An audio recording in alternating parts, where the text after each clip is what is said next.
రాకాలోకంకి స్వాగతం. గాజా స్ట్రిప్లో ఉన్నటువంటి ఉత్తర భాగాన్ని ఖాళీ చేయించి అక్కడ దాగున్నటువంటి హమాస్ ఉగ్రవాదుల ఏరివేత, వాళ్ళ యొక్క ఇన్ఫ్రాస్ట్రక్చర్ ఏదైతే ఉందో ఆ ఇన్ఫ్రాస్ట్రక్చర్ని పూర్తిగా ధ్వంసం చేయాలన్నటువంటి ఇజ్రాయిల్ ప్లాన్ విషయంలో ప్రపంచవ్యాప్తంగా కథనాలు వస్తున్నాయి. గాజా స్ట్రిప్లో ఉండేటటువంటి వాళ్లకు అనుకూలంగా, హమాస్కి అనుకూలంగా చాలా పెద్ద ఎత్తున ఒక ఎకోసిస్టమ్ పనిచేస్తోంది. వాళ్ళ కన్నీటి కథనాలను, వాళ్ళ యొక్క విషాద గాథలను ప్రచారం చేసేందుకు ప్రపంచవ్యాప్తంగా ప్రయత్నం జరుగుతోంది. అమెరికా నుంచి మొదలు పెడితే అనకాపల్లి దాకా అన్ని చోట్ల కూడాను హమాస్కి అనుకూలంగా, పేరు ప్యాలెస్టీనా గాజా స్ట్రిప్ కావచ్చు, కానీ హమాస్ చేసిన కిరాతకపు దాడిని వెనకేసుకొచ్చేటటువంటి ఒక ప్రయత్నం జరుగుతోంది.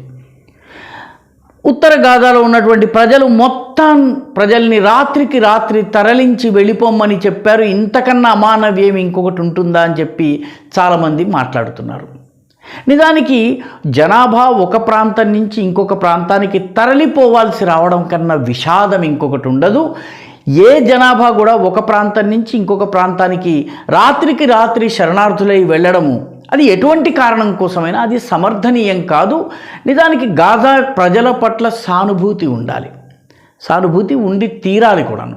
కానీ గాజా ప్రజల యొక్క బాధను మ్యాగ్నిఫై చేసి, యాంప్లిఫై చేసి చూపించేందుకు ఒక ఎకోసిస్టమ్ ఉంది. సరిగ్గా ఈ గాజా స్ట్రిప్ సంఘటన జరగడానికి ఒక 15-20 రోజుల ముందే ఇదే ప్రాంతంలో మన ప్రపంచ పటంలోనే ఒక దేశము దాదాపు 40 సంవత్సరాలుగా స్వతంత్రంగా ఉన్నటువంటి ఒక భూభాగము తన జెండాను దించేసి ఆ దేశము చరిత్రలో కనుమరుగైపోయింది. ఆ దేశము భూభాగం నుంచి ఆ దేశంలో నివసించేటటువంటి లేదా ఆ భూభాగంలో నివసించేటటువంటి ప్రజలు మొత్తము దాదాపు 1,50,000 మంది ప్రజలు చేతికి దొరికిన వస్తువులు తీసుకుని రాత్రికి రాత్రి తమ దేశాన్ని వదిలి శరణార్థులై వేరే దేశానికి వెళ్ళిపోవలసి వచ్చింది. ఒకే ఒక కారిడార్ ఉంది, ఆ కారిడార్ మీదుగా వెళ్ళవలసి వచ్చింది. అంటే నిన్నటి వరకు వాళ్ళ దేశము, వాళ్ళ జెండాను దించేశారు. ఆ భూభాగము, ఆ భూమి, ఆ నేల, ఆ ఆస్తులు వాళ్ళకి కాలేదు, వాళ్ళవి కాకుండా పోయినాయి. వాళ్ళు బయలుదేరి శరణార్థులుగా ఒక అగమ్య గోచరమైనటువంటి జీవితాన్ని గడిపేందుకు బయలుదేరారు. దీని గురించి మీడియా మాట్లాడలేదు, వీళ్ళ గురించి ఏ ఎకోసిస్టమ్ మాట్లాడలేదు. గాజాది విషాదం అయితే ఇది కూడాను ఒక జాతి మొత్తము రాత్రికి రాత్రి శరణార్థులైపోయి ఆ భూభాగపు పేరు కనుమరుగైపోయేటువంటి పరిస్థితి ఏర్పడింది. నెల రోజులు కూడా కాకుండానే. దాని గురించి ఎవరు మాట్లాడలేదు. ఆ భూభాగంలో ఉన్నటువంటి ప్రజల గురించి మాట్లాడలేదు. ఎందుకంటే అమెరికాకు ఆ భూభాగం పట్టలేదు కాబట్టి అమెరికా గురించి మాట్లాడేవాళ్ళు లేరు. లిబరల్స్ అని చెప్పుకుని, ప్రపంచంలో లెఫ్ట్ లిబరల్స్ అని చెప్పుకునే వాళ్ళకి ఆ భూభాగం మీద ఇంట్రెస్ట్ లేదు కాబట్టి వాళ్ళు ఉద్యమాలు చేయలేదు, జెండాలు పుచ్చుకుని రోడ్ల మీద దిగలేదు. రష్యాకి కూడా ఆ ప్రాంతంలో ఎటువంటి వ్యూహాత్మక ప్రయోజనం కనిపించలేదు కాబట్టి రష్యా, చైనా వంటి దేశాలు కూడా పట్టించుకోలేదు.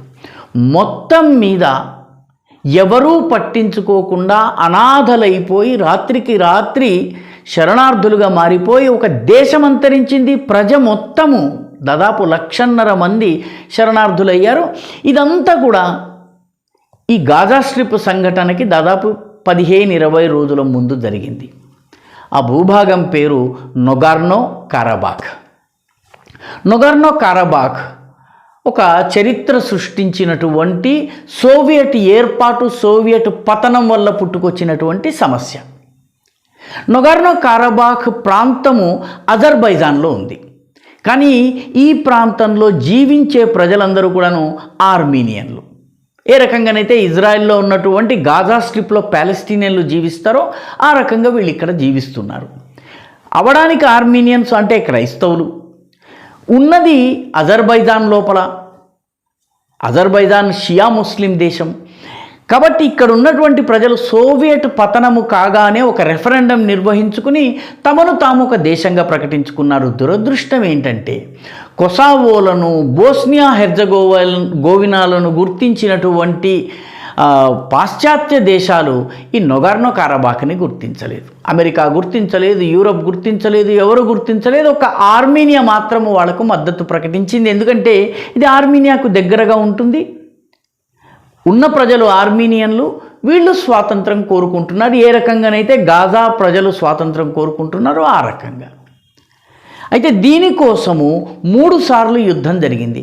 ఈ 3 సార్లు యుద్ధం జరిగినప్పుడు 2020 ప్రాంతంలో జరిగినటువంటి యుద్ధంలో ఆర్మీనియా చిత్తుగా ఓడిపోయింది. నిజానికి ఆర్మీనియా దేశం చిన్నది, కానీ దాని సైనిక పాటవం బలంగా ఉండేది. కానీ అజర్బైజాన్ డ్రోన్లను ఉపయోగించు 7 రోజుల్లో మొత్తం ఆర్మీనియన్ సైన్యాన్ని పచ్చడి చేసేసింది. ఆర్మీనియా పరాజయాన్ని అంగీకరించింది. ఆ రోజు నుంచి నొగార్నో కారబాఖ్ని రక్షించేవాడు లేడు. కొంతకాలం నొగార్నో కారబాఖ్లో ఉన్నటువంటి ప్రజలు పోరాడేందుకు ప్రయత్నించారు, అంతర్జాతీయ సాయం కోసం అడిగారు. ఇందాక మనం చెప్పుకున్నట్టుగా గాజా గురించి కన్నీరు కార్చేవాళ్ళు ఉన్నారు, కానీ నొగార్నో కారబాఖ్ గురించి కన్నీరు కార్చేవాళ్ళు లేరు. గాజా కన్నా 2 పెద్ద దేశం, పెద్ద భూభాగం ఇది. ఇక్కడ ఉన్నటువంటి ప్రజలు క్రైస్తవులు, చుట్టూ ఉన్నటువంటి ప్రజలు ముస్లిములు. వాళ్ళ దాడులకు, ఆక్రమణలకు చివరికి 2023 సెప్టెంబర్లో నొగార్నో కారబాఖ్ తన స్వతంత్ర జెండాను దించేసి సరెండర్ అయిపోయింది. వాళ్ళకు ఒకటే ఆప్షన్ ఇవ్వడం జరిగింది, మీరు మా దేశాన్ని విడిచి వెళ్ళండి, లేకపోతే మా ప్రభుత్వానికి అధీనంలో ఉండండి. పాపం ఆ మొత్తము నొగార్నో కారబాఖ్లో ఉన్నటువంటి ఆర్మీనియన్ పాపులేషన్ ఆర్మీనియాకు వెళ్ళిపోయారు. 1,50,000 మంది ప్రజలు చేతికందిన వస్తువులు తీసుకుని శరణార్థులుగా మారి అగమ్యగోచరమైనటువంటి భవిష్యత్తులోకి ప్రయాణం చేసి ఆర్మీనియాలోకి వెళ్ళారు. యుద్ధంలో ఓడిపోయినటువంటి ఆర్మీనియా ఇప్పటికే డిమారలైజ్ అయింది. అక్కడ ఉన్నటువంటి ప్రజలలో అసంతృప్తి ఉంది. ఈ 1,50,000 మంది ప్రజల్ని ఏ రకంగా అకామిడేట్ చేయాలో తెలియనటువంటి పరిస్థితి ఉంది. వీళ్ళందరినీ నొగార్నో కారబాఖ్ నుంచి ఆర్మీనియాకి తీసుకెళ్లే మార్గం ఒక్కటే. ఏ రకంగానైతే గాజా స్ట్రిప్ని ఇజ్రాయెల్ దిగ్బంధనం చేశాక రఫా కారిడార్ ఒక్కటే ఈజిప్టులోకి వెళ్ళే ఏకైక మార్గము, ఆ రకంగా ఇక్కడ కూడా లాచిన్ కారిడార్ అని ఒక కారిడార్ ఉంది.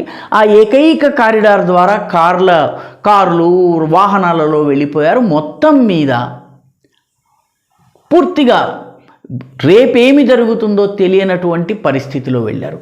తమాషా ఏంటంటే నొగార్నో కారబాఖ్ గురించి ఏ పత్రిక రాయలేదు, పెద్దగా ఎక్కడాను లిబరల్స్ చర్చించలేదు, అమెరికా కన్నీరు కార్చలేదు, ఐక్యరాజ్య సమితి కూడా మాట్లాడలేదు.